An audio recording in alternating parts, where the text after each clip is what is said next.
ไก่น้องปลาข่ายแกงผู้เบาอันนี้ ไปกระมูนำกันกระเป็ดกระยักกินเลยเนาะ แม่ ไหมผมมาเอามาจะใช้อันตัวใหญ่นี่นะซื้อเอาบ่ ซื้อเอา ซื้อ อยา เอา กซื้อใช่คือลืมแล้ว นะแล้ว หลายห่อ ตอนนั้นเอามาเผาเนาะกินยาแก้ปวดแล้วก็ เนาะหลายมาเอาป้าใช้ยังไงเจโกจะโอ้จะหลาย อยู่เนาะมันกินยาแก้ปวด จิเราอีฉากมาเลยเอ้ย เป็นลมแม่อยู่เมื่อกี้แม่น้องป้าว่าบ่อยากอยู่แล้วว่าซั่นไม่ต้องเว้าแนวนั้นไปปัวบ่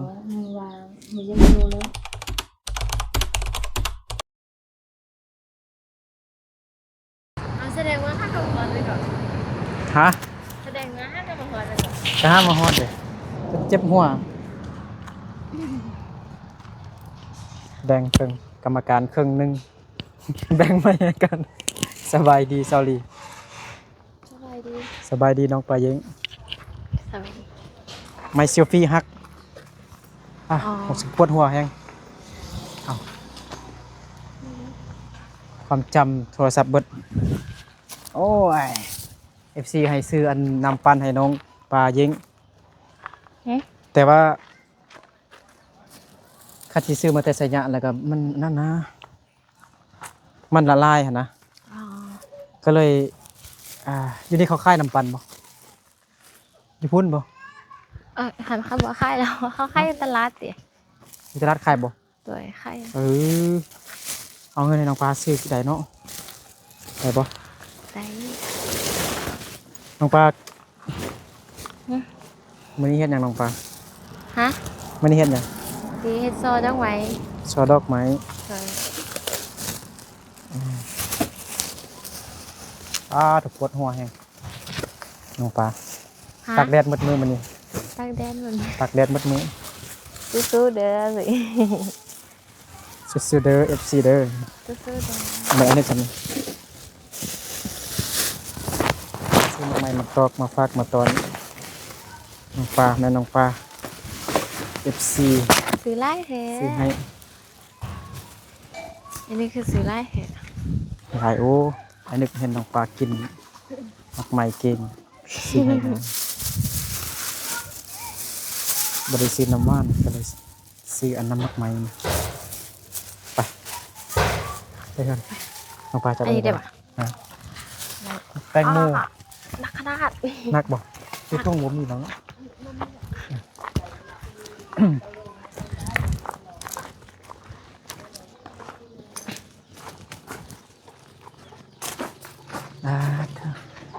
ยาสมุนไพรแม่น้องปลาเย้ง แม่ สบายดี FC เด้อบอนึกยังไม่ได้ทักทาย FC เด้อทักทายสบายดีพบกับน้องปลาเย้งคนงามโอ้ไก่น้องปลาหลายนะเบิ่ง มาเข้ามาในเหือน อันนี้ยาสมุนไพรของแม่ยาพื้นเมือง กินดิบเลย น้องปลา อันนี้เป็นยาเบื่อได้เลยเข้าใจเด้อเข้าใจ มันนักก่อครับเนี่ยFC อยู่ แม่เข้ามาในเหือนนี้ ไทยฮะ แม่เข้ามาในเหือนนี้ น้องปลาเย้งเกลือเป็ดเกลือไก่เกลือหมูเกลือหมาเกลือเสื้ออะไรบ่ ยาง บ่เกลือบ่ ฮะ บ่เกลืออะไรบ่ไปที่ไหน เกลือเดี๋ยว เฮ็ดเลยอายาบ่ได้ครับเพื่อน ยาง อันนี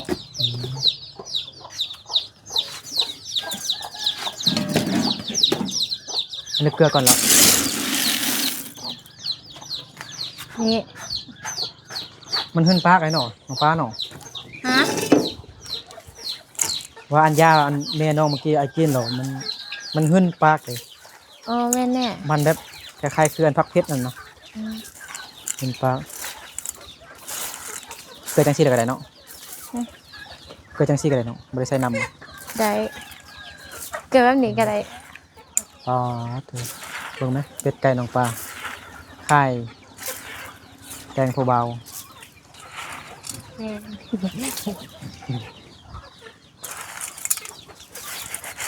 อันนี้หูบอลรักมักม่วงแล้ว ใช่ ไอ้ฮูรักบนรักมักม่วงเนาะ มักม่วงกำลังเป็นดอกกำลังเป็น กำลังเป็นม้า เป็นมากน้อยๆพี่น้องเนาะตอนนั้นเนาะเบิ่งมันล้นเต็มดินเนาะ แม่น จะได้มักลำไยเด้ลำไยก็เขาคายหลายเนาะ แม่น เราน้องปลาบ่ทันได้คายสิ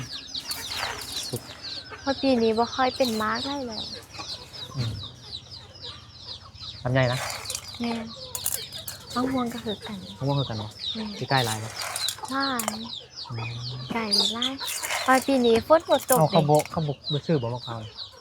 คือว่ายังอยู่เนาะ ซื้อ เขาขึ้นเองบ่สมมุติเขามาซื้อ เขาจะเอาขึ้นเอง ต่างไปเล็บคนใดเนาะ อืม เป็ดก้อนๆขี้กายนะเพิ่นเอามาซื้อมะพร้าวน้องปลาน้องปลาได้เงินหลายล้านน้องปลาได้เงินจากไร่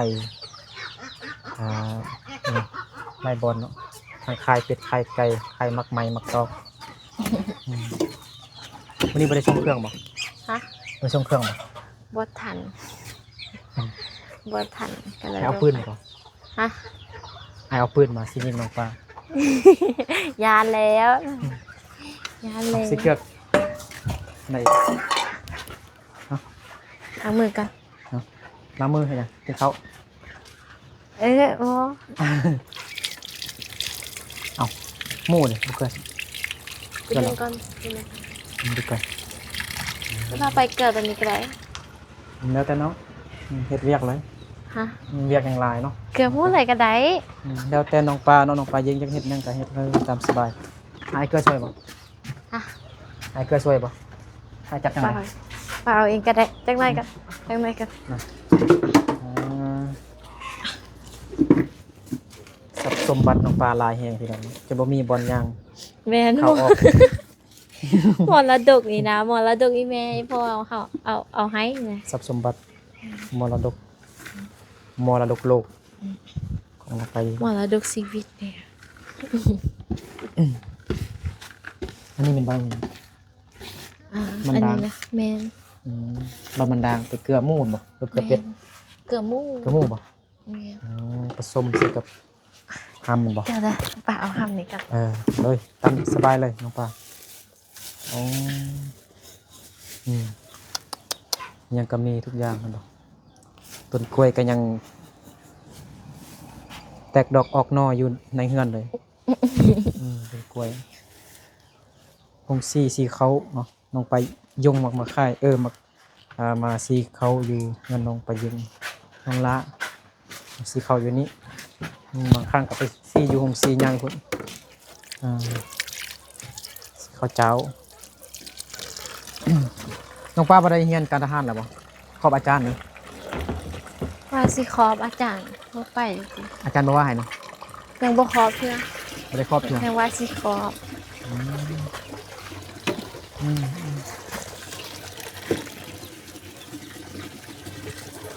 เขาเรียนจักมือ3มือบ่ แม่น3มื้อ 3มือเนาะ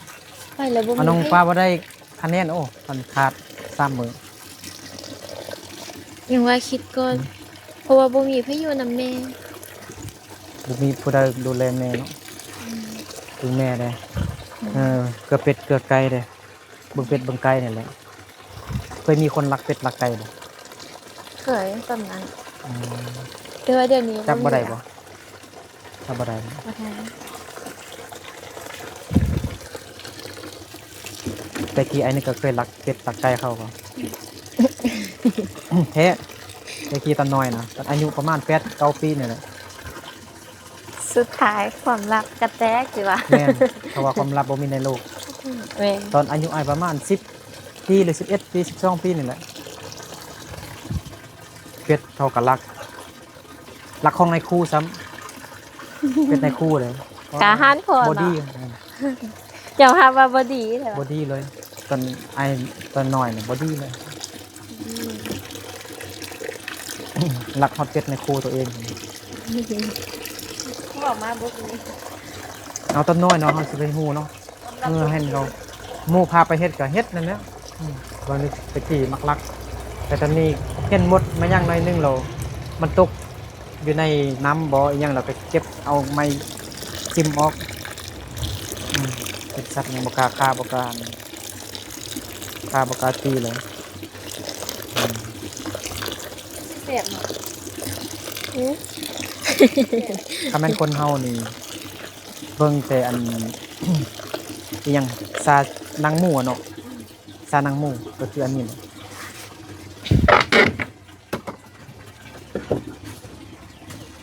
มื้อนี้ใส่ลงไปยังเกลือเป็ดเกลือไก่ก่อนฮะ อ้ายอันนี้มาใครก่อนเลย เบิ่งนี่อะไรนะเห็นบ่ความเมื่อยปวดหัวอยู่เบิ่งตาขอบตาดำน้องปลาเนี่ยน้องปลาเนี่ยขอบตาบ่ดำแต่ว่าทรงแบบเมื่อยจากรับแดแม่นบ่ คืนนี้อาจจะบ่ได้รับหรือที่คืนนี้แหละ อดทนอยากลายคือต้องใส่อันนี้ก่อนเนาะใส่ยวกก่อนถึงแซ่บ แม่นใส่ปนกัน ใส่ปนกันเนาะ แม่บ่พอก็เอาใส่ แล้วพอก็เอาใส่บ่แซ่บก็เอาใส่ อันนี้ขั้นตอน ฮะ อันนี้วิธี วิธี เกลือหมูอัน วิ นี้ ธี ค่ะ เกลือหมูน้องปลารีวิววิธีเกลือหมูจังซี่ใส่ลงไปผสมใส่กันผสมให้มันเข้ากันดีๆปึ๊บ แล้วก็ซิมเบิดว่าแซ่บบ่ อ่า สิ เราน้องปลาก็ลองซีมเบิ่งจักบวงหนึงคันแซ่บแล้วก็ จางเกลือเสีย เอาไปเกลือหมูเลย จางเกลือจางแป้งนัวเสีย เอาเกลือมาใส่อีกบ่ตอนไอเลี้ยงหมูนี่ไอเคยใส่เกลืออยู่ให้มันเค็มๆจังหน่อยมันถึงแซ่บมันกิน ใส่อยูตอน ใส่ นั้น อยุ่นบ่ ใส่อยู อ่า ตอนนั้น ตอนนั้น ตอนนั้นน่ะตอนนี้บ่ใส่หรอก ถือได้บอกตอนนั้น ได้แล้วบ่ไป ยังเดี๋ยว อันนั้นเอาให้หมูน้อย แม่ อันนี้ให้หมูใหญ่บ่ แม่ ไอก็เคยเฮ็ดอยู่ ไป ไประวังน้องปลา มาเด้อไปเกลือหมูทำกัน ไปเกลือหมูนำกันเกลือเป็ดเป็ดก็อยากกินแล้วเด้เนาะ แม่ เห็นไหมดิดน้องปลากวางเนาะ กะ เลี้ยง ให้ไว้ ย่างเฮ็ดย่างก็สบายเนาะสะดวกสบายน้องปลาจัดการเด้ออ้าวพอถูกอันนี้เป็นดองน้องปลายิงจึงจัดการควัน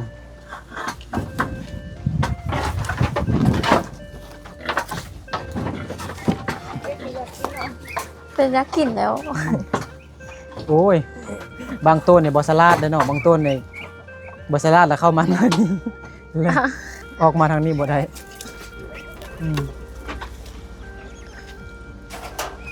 ป๊าบเดี๋ยวอันนี้หมูพันธุ์บอกหรือว่าหมูลาด หมูลาด หมูลาดแบบพันธุ์ใหญ่เนาะโอ้บ่เคยเห็นจักเทื่อ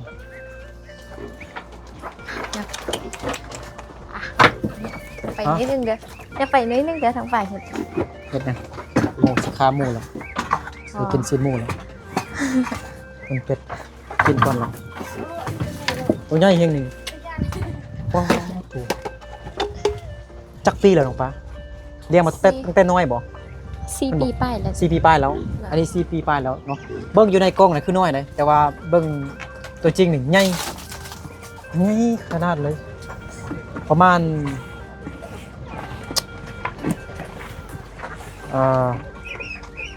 300 โลนี่บ่นี่เนาะ บ่ฮอดติประมาณ200หรือว่า 200นะ 100ป้ายซื่อๆติโล200 เฮ้ย300ฮอดอยู่300เนี่ยขนาดคนเนี่ยคนใหญ่ซ้ำผู้ใดเนาะขนาดคนใหญ่ซ้ำอายกกของน้องล้าเห็นบ่น้องปลาเห็นบ่ อ๋อเห็น ซ้ำนั้นแหละ60 โล70 โลเหรอเด้นี่คนในซ้ำนั้นแหละบัดหมูนี่แห้งหนักกว่าคนอีกประมาณ200นี่แหละ ประมาณ200 เพราะว่าน้องปลาเคยสั่งแล้วติเคยสั่งตัวนั้นแล้ว มันเป็นอย่างนี้ไว้แล้ว เออ บ่เป็นตาเอาก็ติ 4 ปีปลายเนาะเอามาอันนี้เป็นลูกของมันบ่ อันนี้รู้ของตัวนี้ หน่อย โอ้ตัวนี้นี่มันตึกเลยบ่มันใหญ่ซำนี้เหรอบ่มันบ่ใหญ่สิ ตัว ตอนนี้แหละบ่ แม่มันก็ได้สำนันเลยติ เนาะตัวแม่เนาะตัวผู้มันถึงใหญ่เห็นบ่ แม่ อ๋อแล้วตอนน้องปลาตอนแม่เอามาแต่ไสอันตัวใหญ่นี่นะซื้อเอาบ่ ซื้อเอา ซื้อ จา เอา กซื้อใช่คือลืมแล้ว นะแล้วตอนนั้นเอามาตัวใหญ่ซำใดซ้ำนี้บ่ ซ้ำปองอันยังก็ปองอันแบบซี่ ไม้ไผ่ ใหญ่สินะ ฮะ ปองแบบซี่ใหญ่หั่นน่ะ อ๋อก็ซ้ำค่าเนาะซ้ำนี้เนาะ แม่น โอ้ซ้ำค่าซ้ำแค่นี่แหละ4 ปี4 ปีโอ้โดนเติบเนาะ4 ปีแล้วเนาะ แต่จื่อใดสมัยอันยังมีโควิดหั่นน่ะ สมัยโควิด อ่า แม่นแล้วสินะโควิดพอดีไอเฮียนอยู่ปีหนึงอยู่เวียดนามแม่นแล้วช่วงโควิด20206 ปีแล้วจัง5 ปีแล้ว แต่ว่าบ่โควิดแบบอั มันจะ จาง ให้มา อ่า ให้มาน้อยนึงมันบ่ อ่า มันบ่แม่น แต่ ต้น ว่า แห้งมันเนาะต้นแห้งมันเป็น2020เนาะ แม่นแต่ว่าอย่าง 19 แบบ 2020 อย่างออกไป ออกไปนอกอะไรเนาะ แม่น ตอน2019 2020นี่มันจึงแห้งเนาะออกไปใส่กระต้องใส่หน้ากากใส่ผ้าปกดังดีๆตอนนั้นไอไปทับอิฐเนี่ยไปพักอยู่เดียนเบียนฟูหัน14 มื้อจึงขี่รถต่อไปไกลไปกรุงเทพไอ้ว่าไกลกรุงเทพไกลไปนครหลวงฮานอย ก็จะเอาเปล่าไล่อ่ะ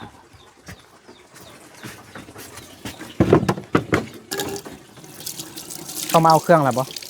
แม่น น้องปลาไปเอาบ่น้องปลาไปเอาห้าบ่หรือว่าแม่จักไปก่อนก็ได้เอาบ่ท่านอะไรก็ได้ไปพานี่แล้วบ่ไปพากลับแล้วถ่ายแล้วบ่สบายดีแม่เด้อ เบิ่งตีนแม่น้องปลายิงเป็นคือเก่าพี่น้องอนุญาตเบิ่งตีนแม่น้องปลายิงเนาะแม่น้องปลายิงว่าเวลาฝนตกเราดูฝนเราจะเจ็บปวดแล้วตอนกลางคืนนี่นอนหลับดีอยู่บ่แม่ tôi qua lại ở trên này đây ở trên lối lại họ ma บรรเทาเนาะ เอา กินยาแก้ปวดแล้วก็ ป้าเนาะlại maเอาป้าใช้ยังไงเจกูจะอดจะ อยู่เนาะมันกินยาแก้ปวด chỉ lo ý chả của má lê ơi เป็นคือเก่า ta kia của má lê bắt điều phải xa เป็นคือตอนที่บ่ได้มาตอนเอายามาให้มื้อนั้นน้องปลาไปมือคือกันเนาะมือกับบวมนี่เข้ากันบ่มาเบิ่งมาเบิ่งให้ FC เบิ่งบางทีมี FC เป็นทันหมอเบิ่งโอ้โหบ่มันเป็นคล้ายๆแบบโรคเก่านะ นี่ก็บดเจ็บ กระดงคอนะ บดฮอตจริง กระดงคอเบิ่งนี้เป็นสีแดงๆเนาะเบิ่งนี้ขาวๆเนาะ ๆคือกัน คือกันบ่ว้าวน้องปลา คือใจเย็นแท้คือใจเย็นแท้เนาะว่าน้องคือใจเย็นแท้จนแม่น้องลูกแม่อยู่เมื่อกี้ แม่น้องปลาว่าบ่อยากอยู่แล้วว่าซั่นไม่ต้องเว้าแนวนั้นไปปัวบ่ มันว่ามันยังอยู่แล้ว อืม ให้น้องปลาไปซื้อยามาให้แม่กินให้แม่นอนหลับให้มันบดหลับไปเรื่อยๆบดตึง เป็นคือตอนปีกายอ้ายมาเบิ่งอ่ะเนาะมันข้างแล้วกินยามายังตอนนั้นคือว่ามันยุบลงอ่ะนะมันเหี่ยวลงอ่ะนะกินยามัน ตอนนั้นแม่กินยาสมุนไพรเข้าไข้ ยังบ่ได้ซื้อมาบ่ แม่กินคือว่ามีแต่ยาแก้ปวด นี่ก็เข้าเหรอ แม่บ่กินแล้ว แม่อันนี้ว่าเป็นเข้าอ่ะ นี่ก็เข้าบ่หรือว่ามันต้องขึ้น คือว่าคือว่าบวมบ่เป็นวะ ยังว่าบวมๆอยู่หรือว่าต้องแข็งๆอยู่เลยต้องเป็นบ่ เป็นแบบนี้วะกามวะหรือว่ามันคือว่าปืนนี้คือว่าบวมแต่ว่าแบบนี้แล้วมันคือ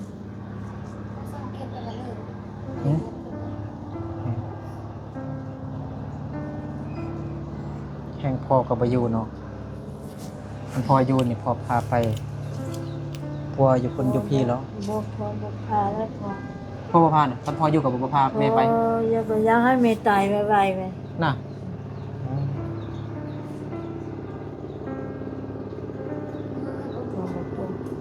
มือนี้ก็บวมบางนี้ใช้นี้บวมแต่วันนี้แฮะ บ่มันทรมานตอนเฮา เรา เรารับอะเนาะตอนกลางคืนน่ะนะมันปวดมันตอนนั้นเรานอนบ่หลับเราเฮาอึดหลับอึดนอนแล้วมันเฮ็ดให้กันเสียสุขภาพมันสุขภาพร่างกายเฮาบ่แข็งแรงอะร่างกายเฮาบ่มันสุดโทรมตึกแล้วมันยุบลงนะ แม่น อันนี้วางนั้นคือว่ามีน้ำอยู่หนัง เวลาเอามือนั่นลงแล้วมันคล้ายๆเฮา แต่ว่าแต่ อ่า แต่ว่าคันเฮาเฮ็ดแบบนี้แล้วคือว่าอยู่ไหนแล้วมันละลายแล้วมันบ่ แล้วก็เหี่ยวมายุ แม่ บ นแม่นนี่ เฮ็ดนั่นลงมันคืออันเฮาเอามือนิ้วมือเต็กลง แต่ว่าบ่เจ็บจังได๋ มักโมหรือว่ามักโมอยู่ให้อันน่ะเปื่อยคือมักหุ่งเนาะมักหุ่งสุกเวลาเฮานั่นแล้วมันจะเปื่อยนั่นเอานิ้วมือเต็กลงโธ่เป็นคือเก่าเนาะ17 ปีแล้วเนาะเป็นอันนี้ 78แล้ว 17 18 ปีแล้วตั้งแต่แม่น้องปลาเย็งเป็น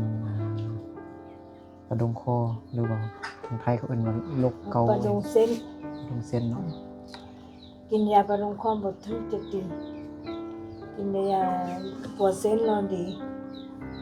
แต่ว่าบ่ดีได้มีแต่เก็บปวดมันเท่าว่ามันอยู่ได้สุดจะซื้อยาประดงคอนี่บ่ถือจังน้อยล่ะ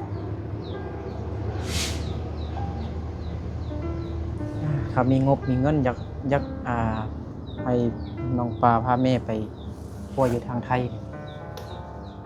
ลองเบิ่ง มียา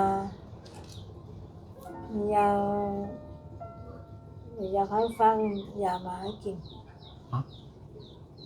ยา อีแม่ว่าคันว่ามียาแล้วฟ้าอยากให้แม่กินแดสิ อ๋อ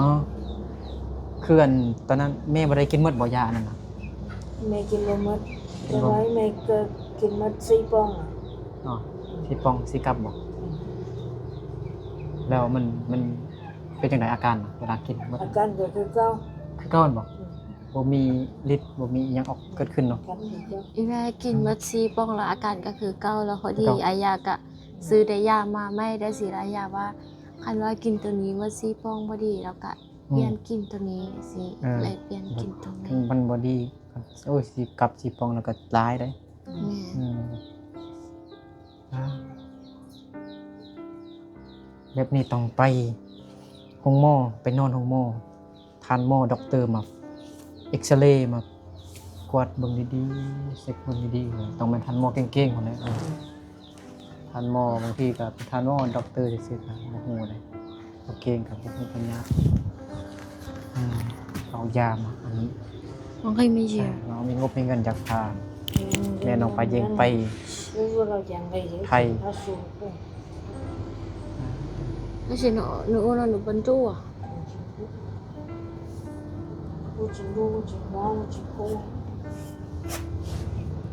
โอ้ยยาวตังไว้นะ นี่ตัง งานต่อผู้หลัง FC ให้ซื้ออันน้ำปั่นมักโมว่าซั่นบ่มีน้ำปั่นมักโมเนาะแล้ว นั่งไว้ นั่งไหม นั่งเงี้ยไอ้เด็กนั่งเลย อ่า เอาไปกันนั่งเลย ๆแจ้งบ่มืดหน่อยหนึงเอา1.0นะแต่น้องต้องอยู่ไกล หน้าไฟอะ เปิดไฟ ๆกดไฟนะ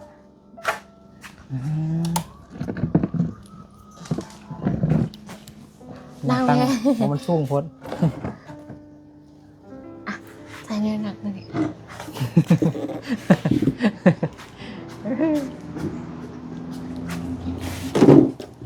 ระยะบ่มาง่ายแล้วเนาะหาก็เกิดลูกเนาะลูก เกินละ เกิดแล้วบ่เกิดแล้วเกิดอยู่ห้องหมอบ่ ไม่ใช่ อยู่โรงน้ำทาเนาะ หนูร้อนค่ะ ใกล้บ่จักนี่ไป มื้อหนึง แต่นี้ไปแม่น10 ชั่วโมง 10 ชั่วโมงดีมื้อหนึง วัน ก็ไปตอนกลางคืนก็มืดคืนน่ะบ่ แม่น อืมเนาะน้องปลาทรมานเนาะอยู่ต้นแม่บ่สงสารแม่บ่ สงสาร บางทีแม่ก็ลงมาเขาก็ได้น้องปลาก็เอาเขาไปป้อนให้แม่ โยงนอนตอนนี้ก็ แสดงว่ามื้อนี้แม่ไข้ได้แล้วแม่ยังลูกได้มานั่งแบบนี้ มื้อนั้นตอนน้องปลาว่าแม่บ่สบายคือว่าเปกล้วยเปอิหยังบ่ก็ลาย แม่ว่ะ แม่เปหยัง มื้อนั้นแม่บ่ไป เปบ่นแล้วเปอิหยังคิดอยู่ขี่รถไกลไปไกลมาตลอดนี่มาทุกมื้อทางนี้ นี่แม่ก็ตอบไอ้นึกว่าแบ็คบอลสิ บ่แม่นแม่น้องปลาไปตัดบอลแบ็คบอลบ่สบายแม่น้องปลาบ่สบายนี่ไปเฮ็ดเวียกอ ต ยู่ อนนั้นได้ตอนนี้ได้บ่ได้แล้วได้เดือนไปแล้วดิ มื้อนั้นเห็นแม่น้องปลาแบ็คยังอยู่นะอยู่ไสวะอยู่นี่บ่เพิ่นขี่รถไกลไปหรือบ่แม่นหรือว่าคนอื่นบ่ บ่อื่น คนอื่นน่ะหรือว่าอีพาบ่ ฮะ สิเพิ่นฝากเงินมาคิดว่าน้องปลาไปเรียนการทหารเพิ่นฝากเงินมาไอ้ปุ้นฝากเงินมาให้น้องปลายิงซื้ออันชุดนักเรียนซื้อเครื่องอีหยังไปเรียนการทหารน่ะนะแต่ว่าน้องปลาบ่ได้ไปสำเนาะขอบอาจารย์เนาะ ขอไป แม่ไว้แม่จีข้ออาจารย์ ขอบอาจารย์บ่มีผู้ใดดูแลแม่เด้เฝ้า สิ แม่ หวานนั้นอาจารย์สิหวาน เบิ่งสัตว์ ไปพ่อพ่อนั่นอยู่ไปเบิ่งเป็ดเบิ่งไก่ แม่เจ็บไล่แม่เห็นยังบ่ได้ แม่นแล้วก็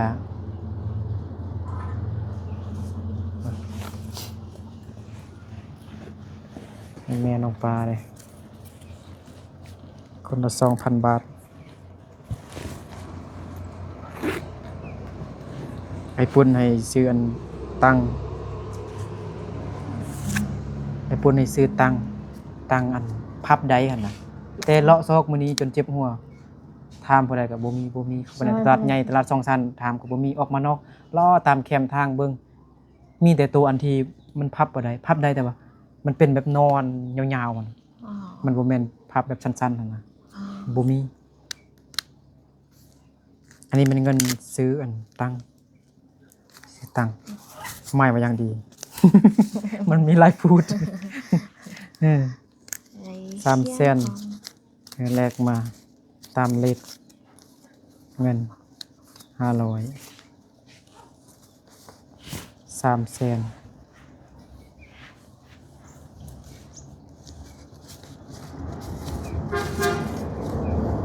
25,000เด็ดเงินบางมือก็ขึ้นบางมือก็ลง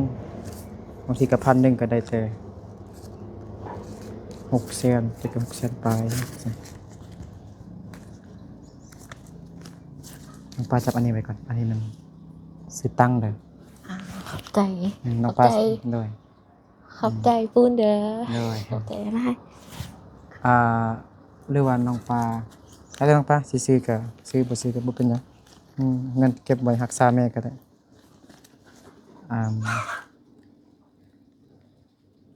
หรือว่าน้องปลาสั่งในเฟซก็ได้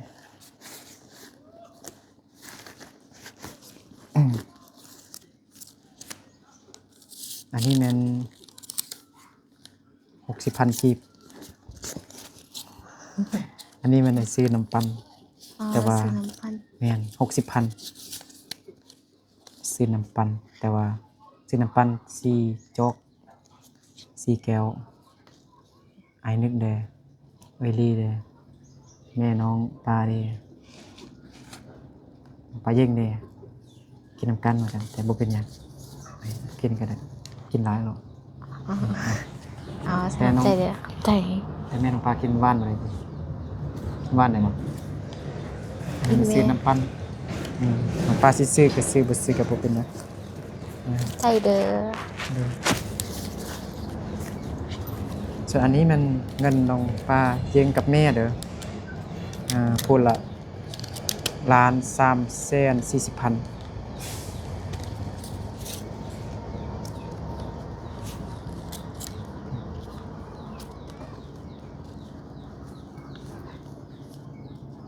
ได้แล้วปะ1,300,000กับ40,000อันนี้ของน้องปลาเยง ใจ อ่า ขอบใจเด้อ อันนี้ของแม่เด้อมีกะ1,340,000เดียวแม่นลูกนับมาก่อน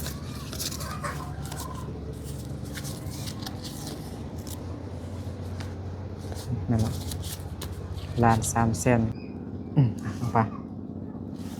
แม่นี่ ใจ ให้ เด้ แม่ อ เก็บไว้หมดเลย ใจ อ่ะ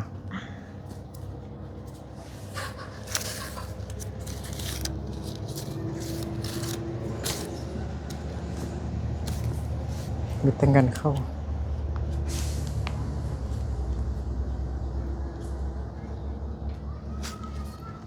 โอเคความจำโทรศัพท์เราก็สิเต็มแล้วพี่น้องเนาะสิมืดสิค่ำเด้เนาะ ซื้อสี ไปเย็ง แท้ ก็สิเฮ็ดเวียกเนาะสิเกือบเป็ดเกือบไก่อีกแม่นบ่บางทีเขาเกลือแต่หมูเนาะ แม่น แล้วก็หวานข้าวโพดเฮือนเป็ดไก่กินชั่วคราว เนาะแล้วก็ให้แม่น้องปลาดีไว้ๆเด้อน้องปลาบ่ได้ไปเรียนก็ในกระทานกับเบิ่งแม่เด้อโอเคให้น้องปลาอวยพรให้ผู้ใหญ่ใจดีไป ขอบใจหลายๆเด้อไอ้ปุ้นเด้อ เนาะ น้องปลาขอเอ่ยพรให้ไอ้ปุ้นจงอยู่ดีมีแหงความเจ็บอย่าให้ใดความไข้อย่าให้มีขอให้ร่ำๆรวยๆเด้อน้องปลาบ่ฮู้สิแบบสิเอาหยังตอบแทนไอ้ปุ้นแต่ว่าน้องปลาบอกได้คำเดียวว่าขอบใจหลายๆเด้อไอ้ปุ้นเด้อ โดย สาธุขอบใจหลายๆเด้อ หลายๆเด้อเนาะ บ่ได้คำเดียวว่าขอบใจหลาย ขอบใจห ๆ ลายๆที่สุด แม่น้องปลากับน้องปลาดีใจแหง โอเคเนาะขอบใจขอบคุณหลายๆเด้อเนาะคุณยายใจดีที่ช่วยน้องปลาเย่งเนาะโอเคเดี๋ยวไอ้กลับก่อนเด้อเบิ่งแม่เด้อน้องปลาเด้อ โดย โอเคอยู่ดีไม่แห้งบทสุขุสุขคนพี่น้องเนาะเราเจอกันในคลิปต่อไปเด้อเนาะวันนี้กับซาลีเดินทางกลับบ้านก่อนเนาะมืดค่ำแล้วพี่น้องฝนใกล้สิตกแล้วบ๊ายบาย